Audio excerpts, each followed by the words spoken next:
Hi, everyone. Welcome. Thank you, Dr. Moonaz, for being here. Let me start off by repeating something I said to you the first time we met on Zoom. Meeting you is as exciting as meeting Elvis. For someone who's had arthritis for over 40 years, meeting Dr. Moonaz, who has succeeded to prove scientifically that yoga improves arthritis symptoms, for me, that's as big as it gets. For those of you who don't know me, my name is Miranda McCarthy, and I'm the founder of Adaptive Yoga Live. I've had rheumatoid arthritis since I was 2 years old.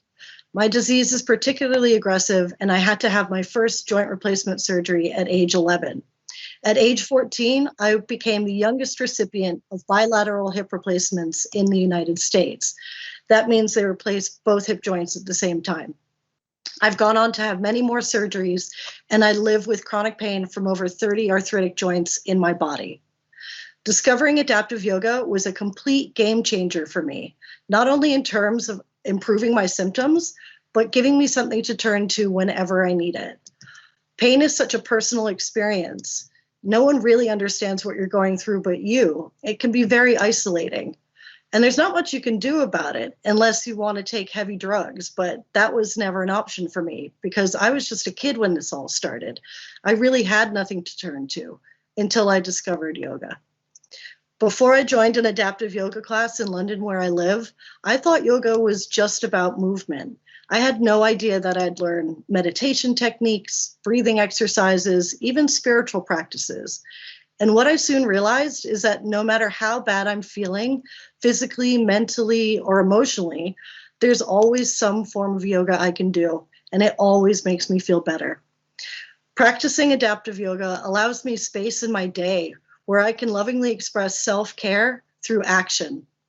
When focusing inwardly, even if it's just 1 minute of breathing or 1 minute of movement, all the external noise of living with my disability just stops. Also, meeting other disabled yogis and gaining a network of people who understand what I'm going through has been ultimately life-changing for me. So I want to say to Steffany, for dedicating your life to helping our community, you truly are a rock star. And on that note, let me formally introduce you. I'm so proud to present Dr. Steffany Moonaz, yoga therapist and world's leading researcher in yoga for arthritis. Dr. Moonaz spent 8 years at Johns Hopkins University, one of the top 3 research universities in the world, creating and evaluating a yoga program for people with rheumatoid arthritis, osteoarthritis, and lupus. She's currently the director of clinical and academic research at Maryland University of Integrative Health, where she teaches in the nation's only master's degree in yoga therapy. Dr. Moonaz is working to bring yoga to people with arthritis in communities worldwide, as well as educating yoga teachers about the unique needs of this population. She also serves as a mentor for several emerging researchers who are working to study the effects of yoga for various health conditions. She's received numerous awards for her research and scholarship, and we're honored to have her with us today. So get excited to learn from one of the leading physicians in mind-body medicine. And without much further ado, Dr. Moonaz, I'll hand it over to you. Thank you so much for that introduction, Miranda, and for providing such poignant personal context, because you really beautifully represented how the diverse practices of yoga can have an impact on the way that people live with arthritis. So, oftentimes people misunderstand the relevance of yoga for arthritis management because they think of yoga as a form of exercise and they think of arthritis as a musculoskeletal condition. And so, of course, movement helps the musculoskeletal system, but that is such a small aspect of how the complete practices of yoga, which do include breathing, mental practices, relaxation, alignment, philosophy, how all of those tools can be applied to the whole life of people with arthritis, which of course is not limited to what's happening in your knee or in the joints of your fingers. Life with arthritis is a whole person experience, Not only does it affect multiple systems of the body beyond the musculoskeletal system, but it also affects multiple aspects of life beyond the body. It affects the mind, it affects emotions, it affects social relationships, it affects our self-concept, it affects our worldview. And so having this set of tools to be able to apply to all of that has been profound. In my research, I have looked at the effects of that whole package of yoga practices. We cannot say definitively what the effects of a single breathing practice is on arthritis symptoms or a single mental practice, but we can say this whole package of practices, when used regularly, absolutely changes the manifestation of arthritis. And that is from a clinical perspective in terms of changing the symptoms of arthritis and perhaps even changing the underlying function of the immune system for autoimmune forms of arthritis, but also affecting what we call patient-reported outcomes, which is how people feel about their disease, about their life. So quality of life in general, and then things like mood disorders that are very common for people who have arthritis, and meaning and purpose and an overall sense of well-being can be dramatically changed, in addition to some of the more concrete measures that we usually see in arthritis. So I'm excited to be able to bring you a little taste of how this can be applied. So what I'm going to do is introduce a few different practices, and as we go, I'll tell you a little bit about the science behind why that particular practice can be useful and how you might bring it into your day. So rather than just doing an hour-long practice together, I want to give you a set of tools that you're going to be able to bring into your life. You know, Miranda mentioned, even if it's meditating for a minute or doing a breathing practice for a few minutes or whatever it is, I like to think about these as being yoga snacks. So you don't have to spend an hour on a mat in order to gain the benefits of the tools of yoga. It can be a little bit here and a little bit there as it fits into your day. So hopefully there's something that I'm going to offer you today that you can use in your daily life without feeling like you have to dedicate an hour of your day to yoga practice. So with that, I'm going to move back to my mat, and we're going to start out in a chair. Okay, so you just need a chair that is not going to move on you. So I want you to have a chair that either doesn't have wheels or the wheels are locked so it's not going to move around. And it should be on a sturdy surface. So I have my chair on a mat so that it doesn't slide out from under me, because we are going to be standing and holding onto the chair, and so we want to make sure that it's stable. For now, I'm going to ask you to pay attention to your alignment. So as we do that, I want you to think about how you could bring this into your day, because when we have our joints aligned, then the distribution of pressure is even on the joint. So if you're leaning to the inside or the outside of a joint, to the front or the back, then there's more pressure on one side than on another. And over time, that can lead to discomfort, pain, and deterioration of the joint tissue. So noticing how your joints are aligned is part of yoga practice, and it's also beneficial for arthritis management. If we do that sitting in a chair when we don't have a lot of pressure on the joints, it's a nice way to really play with your alignment when gravity isn't involved. You could also notice your alignment when you're lying in bed or lying on the floor, and then also notice what's happening when I'm standing and I actually do have gravity moving through the body. So we'll do both. So I want you to start bringing your ankles right underneath your knees. Feet are planted firmly on the floor, and the knees are right in line with the hips. So I'll actually take this off so that you can see my alignment a little better. You want to think about 90-degree angles at the ankle, at the knee, and at the hip. Okay, so each of those joints is aligned. And come forward in your chair so that instead of leaning back against the back of your chair and potentially slouching a little bit, you're holding up your own spine. And that means maybe tilting the pelvis a little bit forward so that you're not rolling back, but engaging the muscles of the core so that also you're not overarching in the low back and potentially experiencing a little bit of low back pain or pressure. We want to line up the shoulders right over the hips. And if you put your hands on your shoulders, you can feel sort of the top of the hip bone. And then if you put your fingertips on your shoulders, you should feel a little bone there that's called the acromion process. It's actually the end of the collarbone. So that bone of the shoulder and the bone of the hip should be lined up right over each other, in line with maybe the seam of your shirt, if your shirt has seams along the side.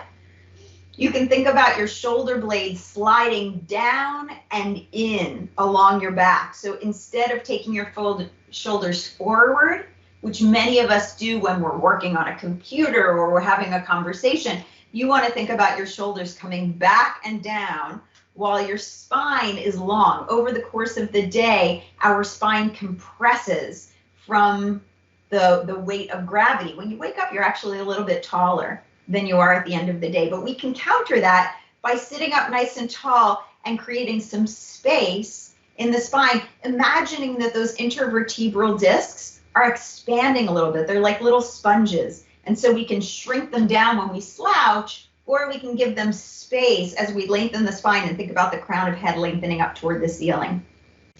So you could close your eyes if you feel comfortable doing that, or just lower your gaze and notice this alignment. This is a practice, just finding a healthy alignment with your body. And that's something that you can do throughout your day. Just notice, where is my body in space? And is this a healthy position for me to be in right now? And then from there, I want you to bring a hand to your abdomen and a hand to your chest. And just notice how your hands move as you breathe. What you should notice is that the hands move out as you breathe in, and then your hands move in as you breathe out. So the whole torso expands with the inhale and then contracts with the exhale. And what that's doing is allowing more air to come in, more oxygen exchange, more oxygen to fuel all of your body's processes, all of your tissues, all of the repair that we need to do of our body's tissues. So being able to breathe fully and deeply is important for healing, but it's also really important for our nervous system. Okay, so if that's not happening, then you want to think about trying to allow that expansion, especially of the abdomen. So a lot of people tend to try to hold their abdomen tight, and you want to actually allow your abdomen to move as you breathe. And as you do so, you're actually engaging the muscles of the abdomen. So you're getting a little core workout just by breathing. And that, again, helps us to have better alignment and better posture. So the way that this affects the nervous system, I'll explain as we breathe deeply together, is that this deep breathing can shift us out of the stress response, fight or flight, into the relaxation response of rest and digest. And that's when tissue repair happens. But it also breaks that stress pain cycle. We know that stress exacerbates arthritis symptoms. Stress exacerbates immune dysfunction.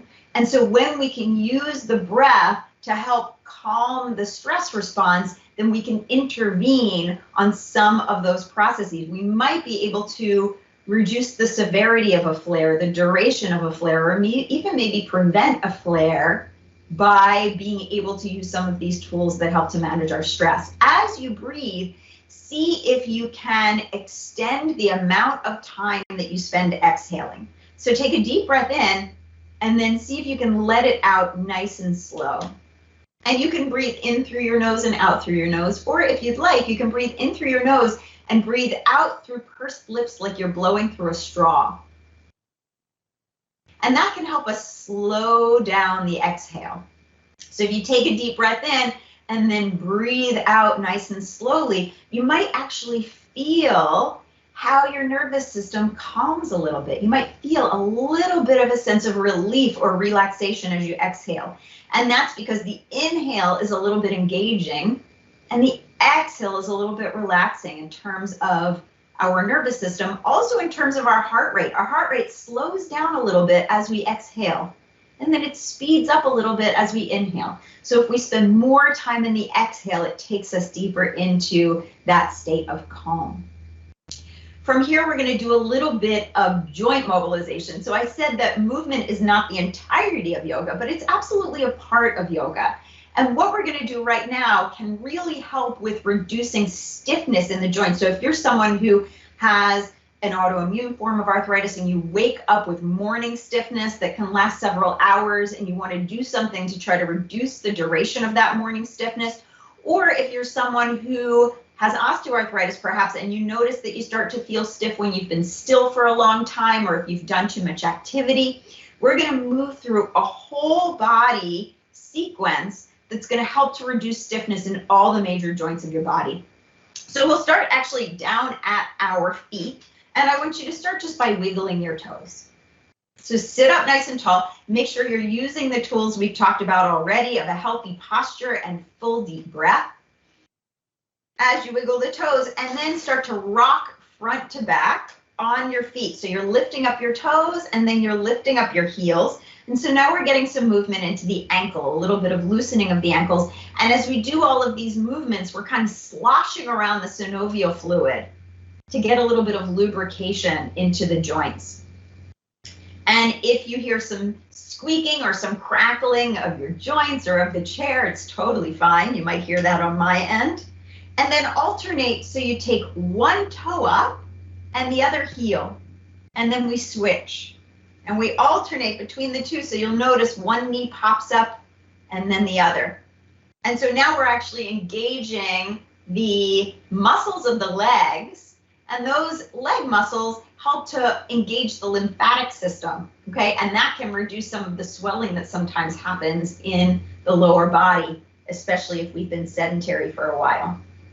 Let the feet drop into the floor. Now slide back in your chair so you're supported by the seat behind you, nice and stable. You might want to hold onto your chair or hold onto the arms of the chair if your chair has arms. Extend one leg out and then lower it back down, and extend the other leg out and then lower it back down. If you have your hands on your thighs, you're going to notice that you're engaging the leg muscles, which is actually going to help to stabilize the knee joints, which is the most common joint where people have arthritis.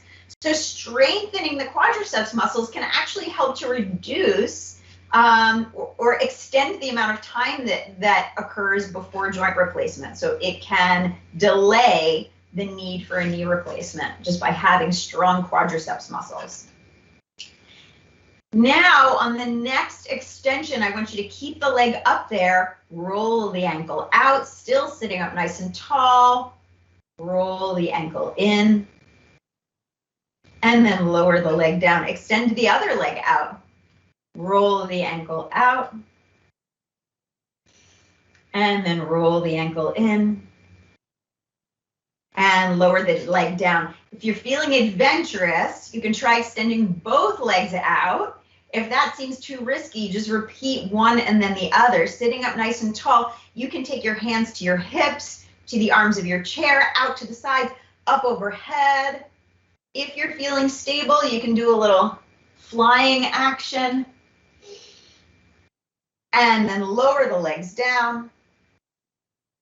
And then we're going to get into the hip joints. So instead of moving the legs around, because we're sitting, we're actually going to move the hips by moving the torso. So I want you to come forward a little, separate the feet a little bit, shift side to side. So you're taking your weight into one hip and then the other, and you'll notice already you're getting a little bit of movement into the hip joints.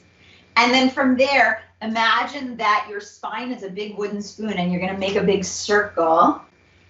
So we feel like we're moving the spine here, but really the spine is staying stable and you're getting movement in your hip joints, and then reverse that. And so you can make this circle big or small, but this is actually a hip loosening exercise. And then maybe you can try a little figure 8 with the spine if you want to do a brain game or you're feeling a little creative. Make a little pattern, do a little improvisational dance with your spine. And then to get a little stretch of the hips, we're going to turn sideways and just extend one leg and get a nice stretch in this hip. If we do a lot of sitting, the hip flexors can get very tight.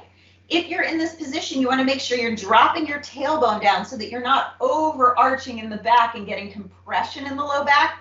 So you're going to drop the tailbone down, engage the core here.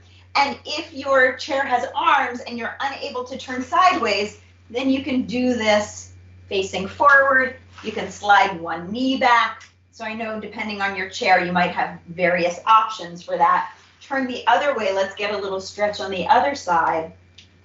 And you can look at alignment here again, watching where the knee is over the ankle, feeling a stretch in the front of this hip, protecting the low back by engaging the core, and then release that. Come back to center. You can stay facing forward. I'm going to turn sideways just so you can see my spine, because now we are going to get some movement into the spine. We're going to do what's called a seated cat-cow. So I want you to round the back, like the middle of your back is reaching back behind you. And then the rest of your spine is coming into a C curve. So the chin lowers toward the chest, you tuck the tailbone under, and you're getting a rounding in the spine here. And that's the cat. And then to reverse that, we're going to arch the spine. So now the solar plexus moves forward, the shoulder blades move back. We're getting an opening in the heart, lifting the head just slightly, and this is the cow. So we're going to move back and forth between those, rounding and arching the back. So this is a great way to just introduce a little bit of movement into the spine without too much stress or strain. It's often done on hands and knees, but you can do it just as well sitting, which may be a little bit more accessible. And then bring the spine to neutral. I'll face forward for this. We're going to take a little twist of the spine now, and I want you to do that by sort of reaching out on the diagonal with one hand, and then lower that hand down, reach out on the diagonal to the other side, and we'll go back and forth between the two. So we're not taking a big twist, we're not pulling into the twist, but we're just doing a gentle little twist, one direction and then the other, because we don't want too much compression in the spine, too much force, just getting a little bit of movement into all aspects of the spine. And you'll notice as you do that, you're also getting some movement into the arms, the elbows, the shoulders, and then settle back on center. Let's roll those shoulders. Feel the shoulder blades sliding around, and then reverse. Still sitting up nice and tall. Reach the arms out in front of you. Draw the elbows back, like you've got a little rowing machine going here. You can even make circles like this is a rowing machine. And then I want you to rotate the forearms. So as the hands come in, the palms turn up. And do that a few times. And then alternate. One hand comes in, the other goes out, and switch. Make sure you don't hit the back of the chair behind you. So this is more like a Nordic track kind of action. And as you do that, you're getting movement all throughout the torso, all throughout the arms. Shake the hands out. Lift them up and just wiggle your fingers like we did with the toes earlier. Spread the palms wide and then make fists or bring the hands close together. And so I know grip strength can be an issue, but this is just about opening and closing the hands. So it's not about having to grip anything. It's really about just getting a little bit of movement into all those little bones of the hands, the way that we did earlier with the feet. And then take the thumb and touch it to each of the fingers. Still sitting up tall, still breathing fully and deeply. Roll the wrists out and roll them in. Shake the hands out. Let the hands rest. And then let's get some movement into the head. Let's say yes with the head, and you can think about what that might be about for you. What do you want to say yes to in your life?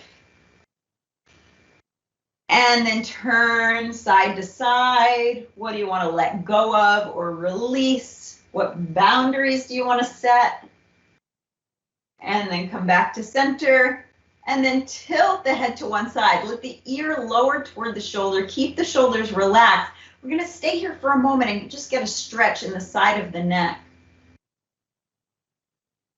And then use the hand to bring the head up so you don't strain the muscle we just stretched. Let the head fall the other way, ear toward the shoulder on that side.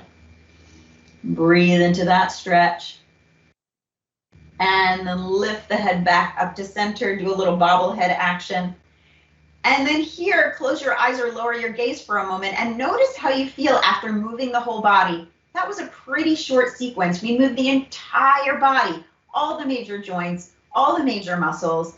It was a great way to start your day, or if you need a little break, if you're feeling a little bit stiff, if you want to do a little warm up before some activity that you want to engage in. So that joint mobilization sequence is another great tool that you can have in your toolbox. We're going to do a standing sequence now. So I want you to come up to standing, and I'm going to give you a suggestion for how to do that by turning sideways so that you can see me.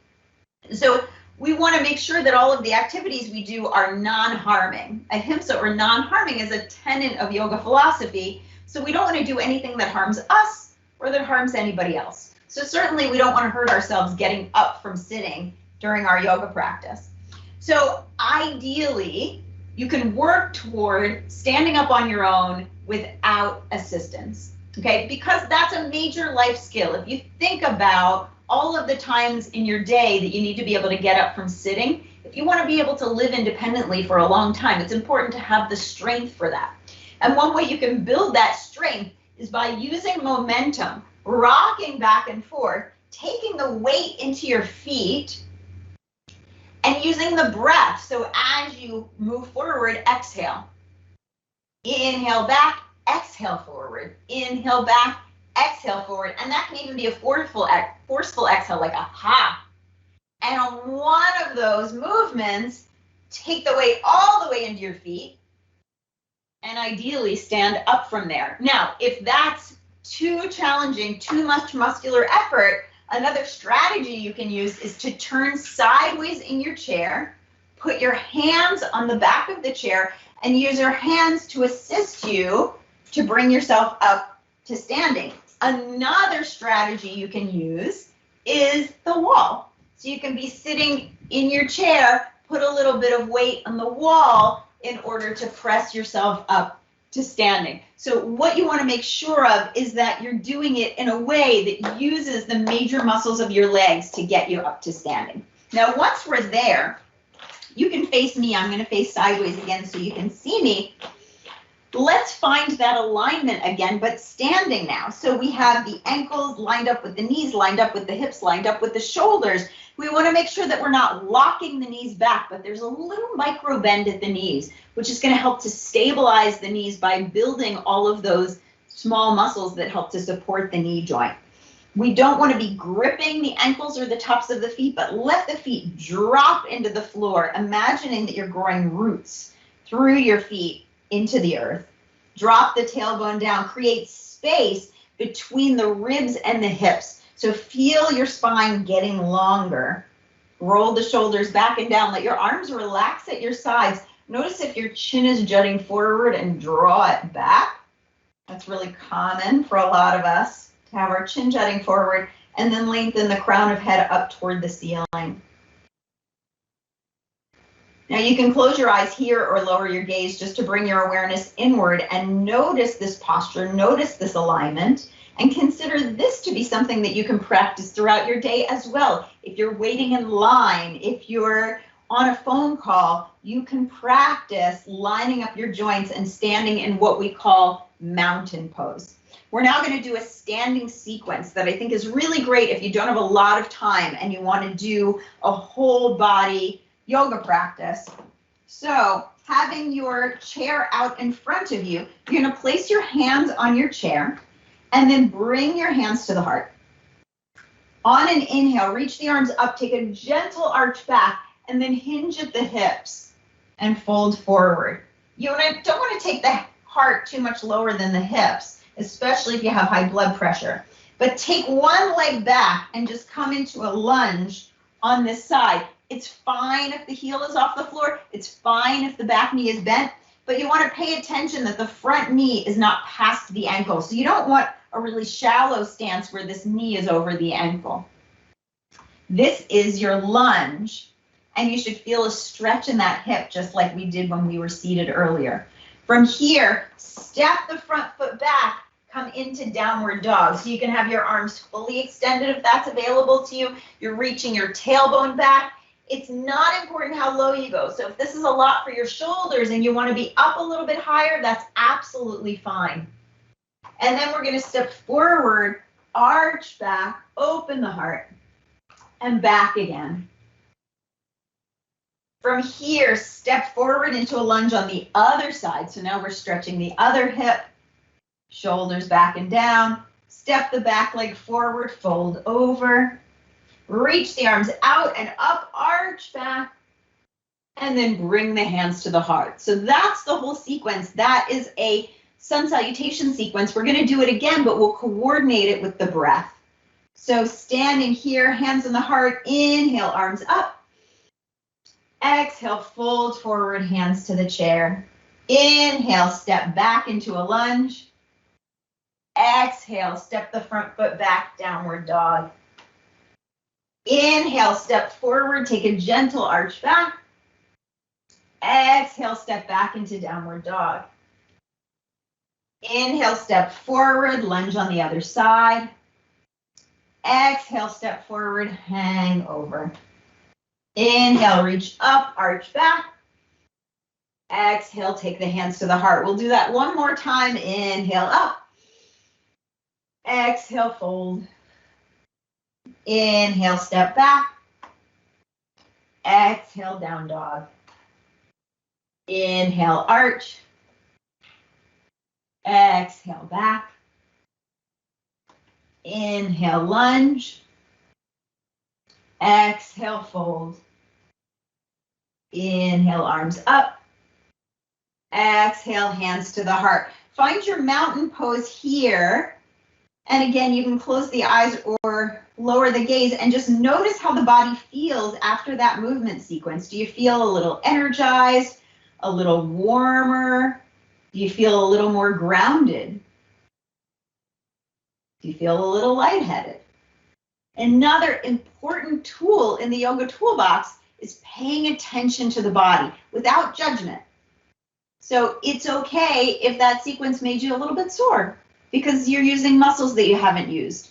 But it's an important arthritis management tool to be able to notice what we're feeling and then make decisions. Oh, my wrist is a little stiff. What am I going to do about that? Oh, I'm starting to feel a little something in my knees.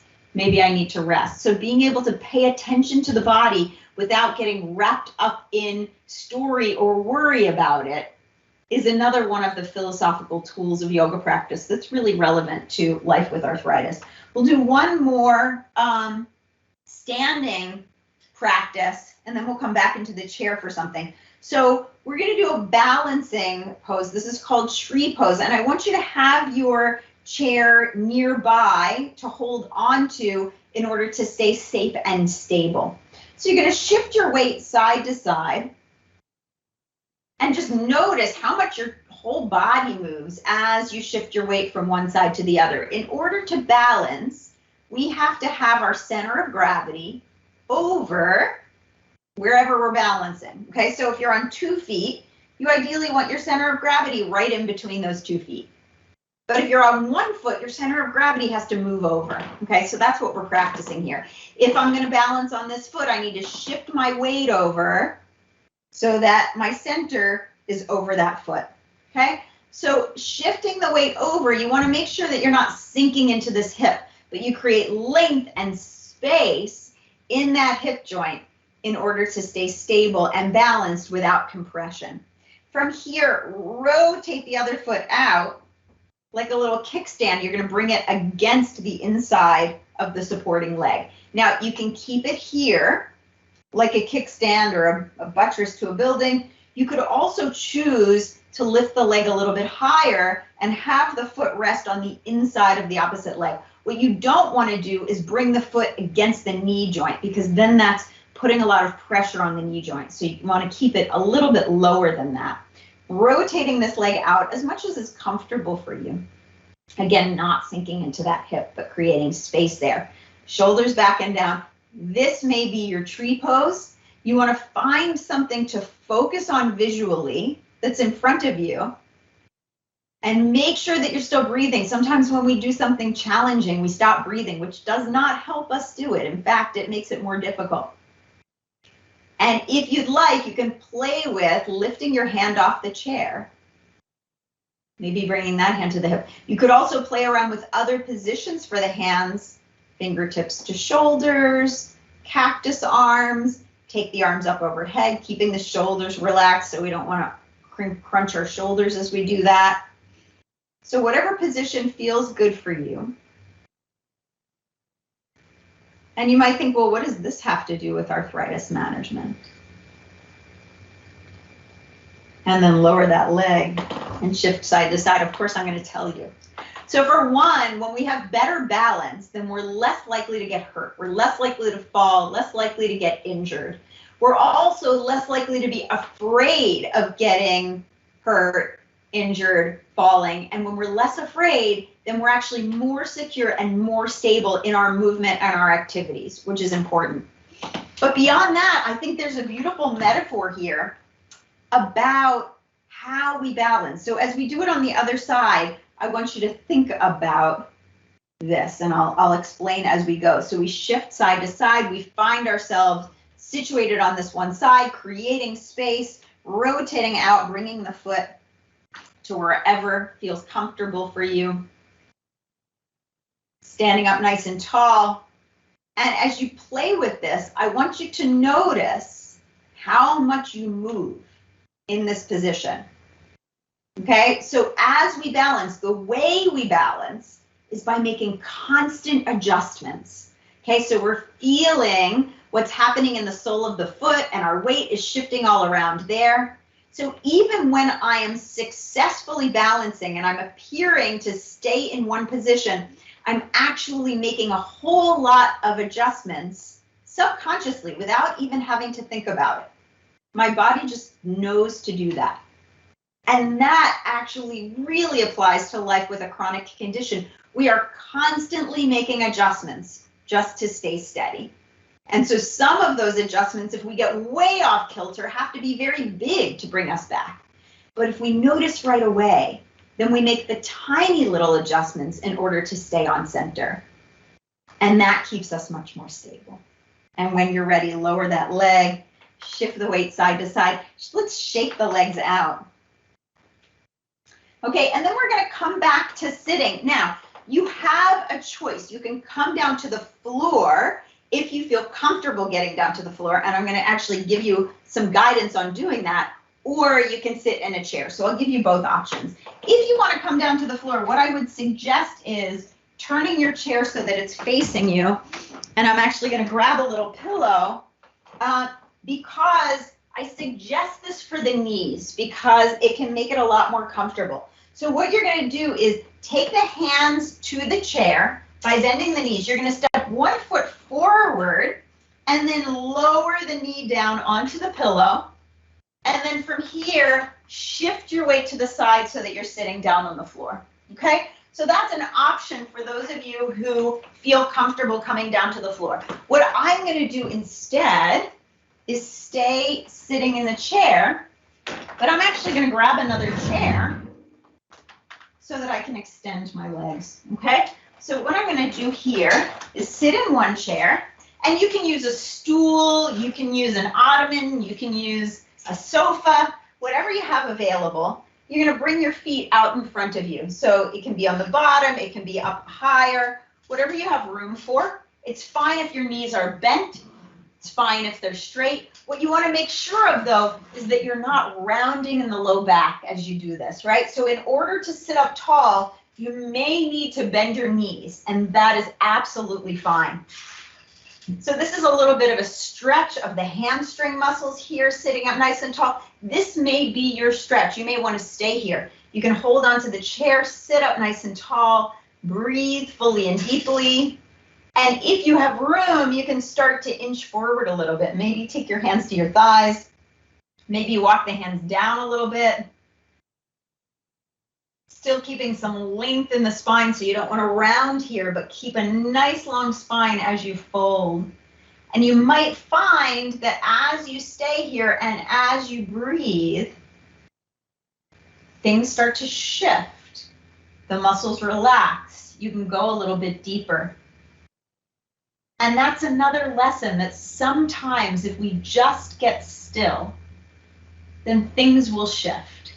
You know, they say that the only constant is change, and anyone living with a chronic condition knows that whatever you're experiencing now, it's going to change. Just wait a minute. And we can feel that very quickly in a position like this. A forward fold, energetically, is associated with surrender, being able to let go, being able to allow, being able to trust, all qualities that are helpful in managing chronic pain. And then as you're ready, walk yourself up. You can hug your knees in and maybe rock them side to side a little bit to loosen up your hips if that feels good. And from there, we're going to do one more stretch. So if you're sitting on the floor, you can, I'll actually show it. So we have two different ways of doing this. One is, if you're on the floor, you can cross the leg over like this and then hug the knee toward you. If you're sitting in a chair, we're going to do that a little bit differently. We're going to cross the leg over like this, sit up nice and tall, and then lean forward. So it's the same exact position of the body. All that's different is the relationship to gravity. So either you're lying on your back or you're sitting up nice and tall. And we're getting a nice stretch in the piriformis muscle here, which can be really helpful for low back pain, for sciatica. And maybe you're just sitting up nice and tall and that's a big stretch for you. Maybe this position isn't really available to you, and so you're going to bring your foot further out, or you're going to lower this leg down. Any of that is fine. And again, you can use something like a stool, something like a chair, to find the position that works for you. There is no right pose, right version of a pose. In yoga, it's all about what works for your body. All of our bodies are different. Our lengths of bones are different. The range of motion that we have in different joints is different. So for every pose, we have to find the version of it that works for us, for our unique bodies, which also could be different from one day to the next. And then let's switch, shake the legs out a little, and then let's take it over to the other side. So whichever version of this you're using, you might actually find that what worked for you on one side doesn't work on another. So if you have a hip replacement on one side, this side, you might want to have the leg low because it's unavailable to you to bring the ankle all the way to the knee, and that's fine. And then on the other side, you may have more room. So we shouldn't expect that our yoga practice is going to be symmetrical when our bodies are not symmetrical. Another misunderstanding that happens is, well, if I can do less on this side, I should do less on that side too. But then that's just limiting us, right? If one arm can go up all the way and the other can't, should I keep this one down? Well, no, because over time, I'm going to lose the ability to raise that one too. So whatever range we have, we want to use it, even if it's different from one side to the other. And then lower that, give a little shake there. And then I want you to find a position that you feel comfortable relaxing in. So if you're on the floor, you might want to lay down. You might want to have a little pillow underneath your knees or underneath your neck. If you're sitting in a chair, you may want to bring your chair up against a wall so that you can rest your head against a wall. Again, it might feel nice to have a pillow behind the neck here so that you can really relax the head. Whatever position you're in, I want you to find something that helps you to feel comfortable. So if you have a sofa nearby, you want to lay down on that, that's absolutely fine.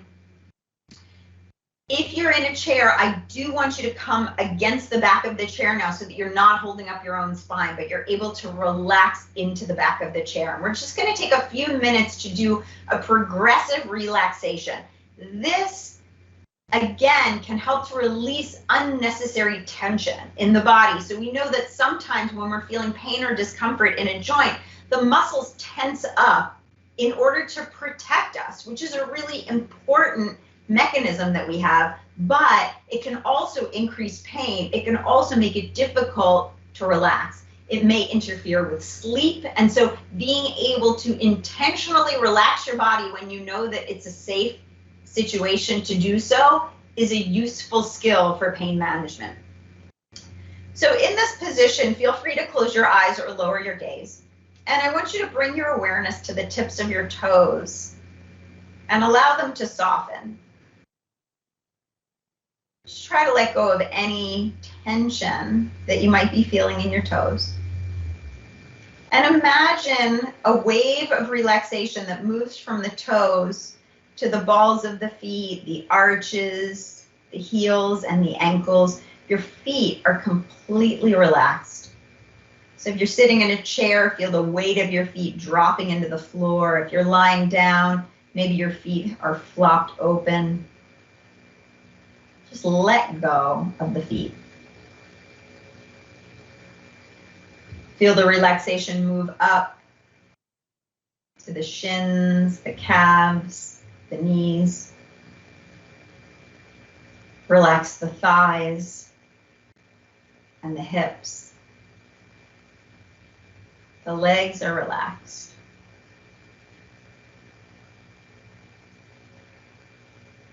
Feel the weight of the pelvis sinking into the support beneath you.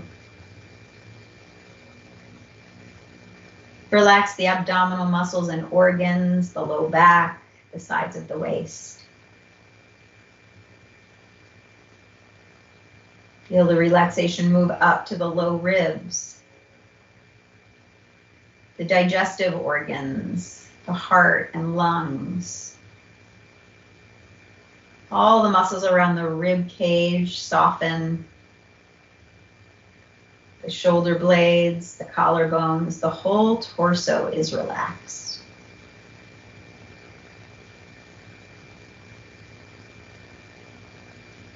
Notice the tips of the fingers and feel them soften. Let the relaxation move into the knuckles, palms, backs of hands, and wrists. The hands are relaxed.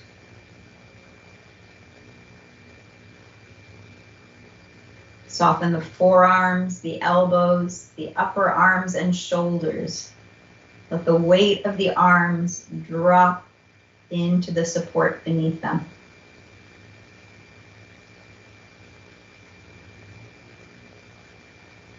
Soften the neck and throat. Slacken the jaw, let the tongue relax in your mouth.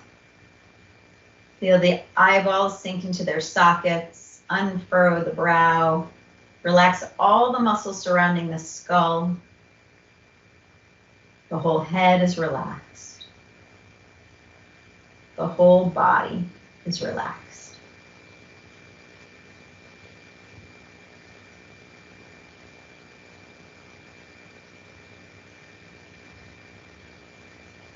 And now notice your breath.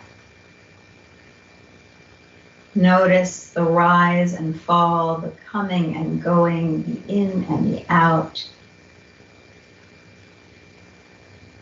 The wave of the breath.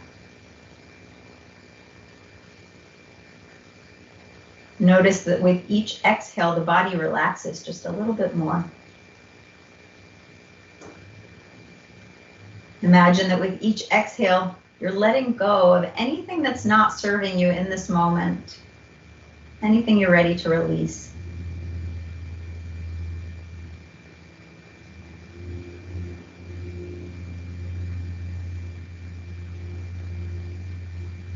Become aware now of the mind and notice any thoughts that are moving through the mind. Any concerns, any distractions, see if you can let them settle. Allow the mind to just be without doing for a little bit. Let the mind be clear and open and free, relaxed with the breath and the body. And spend a few moments just enjoying this natural sense of deep inner peace.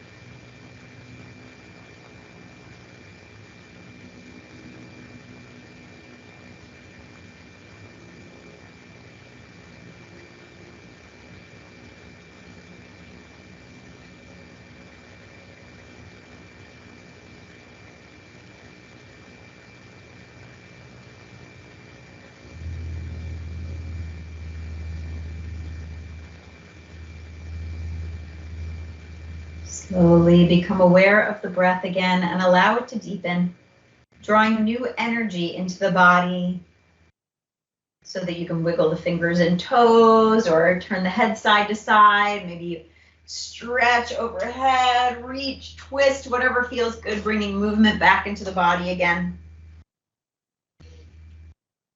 So that could be a great practice to use right before you go to bed, or if you're feeling tense or tight in your body. It can also be another good one for stress. We're going to do one last practice together, which is a short meditation. So, Miranda mentioned meditation as one of the tools of yoga, and it's probably the one that people are most intimidated by. And I think it's because people think that they can't meditate or they're not doing it right. And so I want to disabuse you of the idea that there is a such thing as doing it right. It's a practice. And so there are many types of meditation. The one that we're going to do today is a concentration, which means that you're going to pick one thing. It can be absolutely anything that you're going to focus on.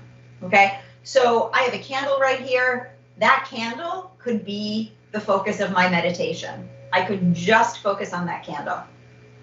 Your focus for your meditation could be your breath as it comes in and out of the body. Your focus could be a word that's meaningful to you that you repeat in your mind over and over again. Whatever you choose to be your focus, ideally it's something that's positive or uplifting or at the very least neutral. What you will notice as you focus on this one thing is that your mind won't stay focused on that thing. What you'll realize is that our minds are actually very easily distracted, and they're jumping all over the room. They're bouncing around from the past to the future on all kinds of different topics. That's happening all the time. It's just that you don't notice because you're not usually paying attention. And so this actually gives us greater insight into what's happening in our mind. What you want to try to avoid is judging yourself for those thoughts, for that distraction. Notice it, and then come back to the focus. So if the candle is my focus and I'm watching the candle, watching the candle, watching the candle, starting to plan my grocery list. Oh, I got distracted, back to the candle. Watching the candle, watching the candle, watching the candle. Oh, I'm noticing that the neighbor is mowing his lawn. Back to the candle, okay? So we are going to get distracted, but every time we notice that we've gotten distracted, we're actually changing the structure and the function of the brain. And so here's where the arthritis management comes into play, because chronic pain deteriorates gray matter in the brain, and meditation grows gray matter in the brain in the places that are affected by pain. So we're actually reversing the effect of chronic pain on the brain. So it can change the way that you experience pain because it's changing the actual processing of the pain that happens between the brain and the body. So it's a really useful tool, not only for disrupting that pattern, but also for helping us to better understand what's happening in our minds and make better choices about how to make decisions with our own thoughts. So we're going to spend just a minute together in meditation. I want you to sit in a position that is comfortable to you. So you want to be sitting up. If you're sitting on the floor, if you're sitting on a sofa, if you're sitting on the chair, does not matter, but support your own spine. So come away from the back of your seat. Find that healthy posture. And it's fine to notice. It's fine to notice what's happening in your body. It's fine to notice sounds that are happening in the room. The idea is to not get caught up in them, but to keep your mind on your chosen focus. And let's begin.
And as you're ready, release that chosen focus. Bring your mind back into the present moment. And if you're comfortable doing so, bring your hands to the heart. Maybe drop the chin down toward the chest just to keep your focus inward. Take a moment to thank yourself for taking the time to learn, to experience, to explore. Thank your body for everything that it did with you in this practice, everything that it can and does do with and for you every single day.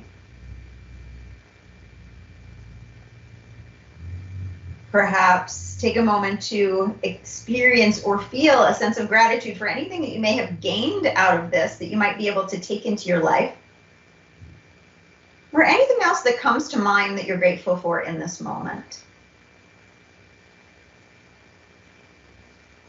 I want to thank all of you for joining us and for being here and for trying this out with me. It's been a pleasure to engage with you, and I look forward to being able to answer any questions that you may have in the next portion of our time together. So I'm going to pass the mic back to Miranda, and I'll see you in the Q&A.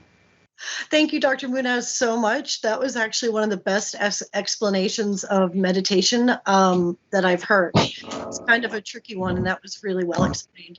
Thank you guys for joining. A recording will be made available, and Dr. Moonaz is going to be in the chat right now on YouTube to answer any questions. So thanks for joining us.